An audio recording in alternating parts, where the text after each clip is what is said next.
السلام علیکم ورحمۃ اللہ وبرکاتہ۔ امید ہے کہ سبھی ساتھی خیر و عافیت کے ساتھ میں ہوں گے، اور دعا ہے کہ اللہ تبارک و تعالی سبھی کو خیر و عافیت کے ساتھ میں رکھے۔ آج کے سبق کے اندر ہم پڑھیں گے سورہ آل عمران کی آیت نمبر 13، اور اس سبق کو تجوید کے ساتھ پڑھنا سیکھیں گے۔ اس کے پڑھنے میں جو لوگوں سے غلطی ہوتی ہے انشاءاللہ ان غلطیوں سے بچیں گے۔ آئیے سبق کو شروع کرتے ہیں۔ اعوذ باللہ من الشیطان الرجیم، بسم اللہ الرحمن الرحیم۔ قد كان لكم آية في فئتين التقتا۔ قد كان، یہاں پر یہ بڑا قاف ہے، اس کو پر کر کے پڑھیں گے۔ آیۃ، یہاں پر اخفا کر کے پڑھیں گے، یعنی کہ آواز کو ناک میں چھپا کر کے پڑھیں گے۔ آیۃ، اس طرح سے۔ فئۃ تقاتل فی سبیل اللہ واخری کافرہ۔ فئۃ، یہاں پر بھی اخفا کریں گے۔ تقاتل، قاف کو پر کر کے پڑھیں گے۔ فی سبیل اللہ، اللہ کے لام کو باریک کر کے پڑھیں گے۔ یہاں پر سبیل اللہ نہیں پڑھیں گے بلکہ سبیل اللہ، اور باریک کیوں پڑھیں گے؟ اس لیے کہ اللہ کے نام سے پہلے زیر ہے۔ وَأُخْرَى، یہاں پر خا کو بھی اور را کو بھی دونوں کو پر کر کے پڑھیں گے، منہ بھر کے پڑھیں گے۔ کافرہ، را کو پر کر کے پڑھیں گے، اور جب ہم نے یہاں پر آیت کی ہے تو اس کو کافرہ پڑھا ہے ہا کے ساتھ میں، کیونکہ گولتا پر آیت کرتے ہیں تو گولتا ہا بن جاتی ہے۔ اب یہاں پر آیت تو ہے نہیں، تو پھر پیچھے سے لوٹا کر کے پڑھیں گے۔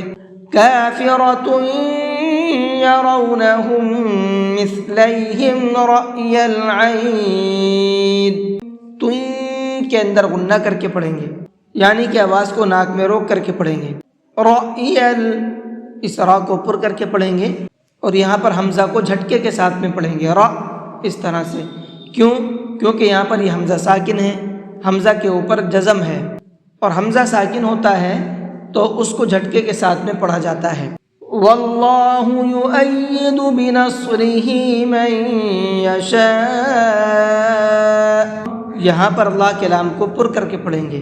واللہ پڑھیں گے، واللہ نہیں پڑھیں گے، کیونکہ اللہ کے لام سے پہلے یہاں پر زبر ہے۔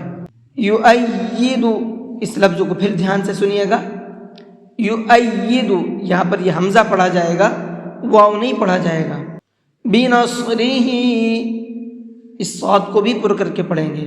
من یشاء، من کے اندر غنہ کر کے پڑھیں گے، اور یہاں پر یہ بڑا مد ہے، اس بڑے مد کو مد متصل کہتے ہیں، تو اس کو 4 سے 5 الف کے برابر کھینچ کر کے پڑھیں گے، اور 4 سے 5 الف کے برابر کا مطلب ہے 4 یا 5 سیکنڈ تک اس کو کھینچ کر کے پڑھیں گے۔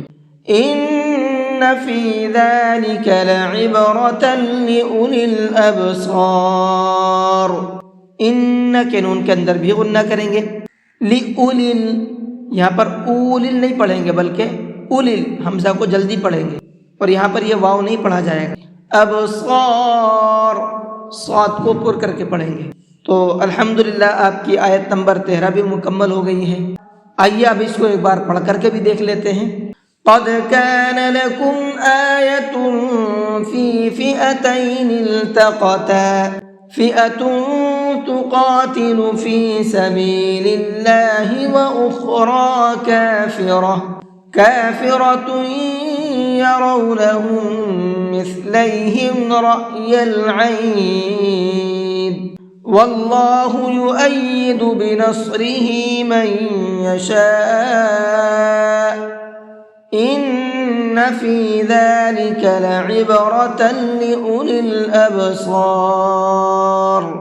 جی، آج کے سبق کو یہیں پر ختم کرتے ہیں۔ السلام علیکم ورحمۃ اللہ وبرکاتہ۔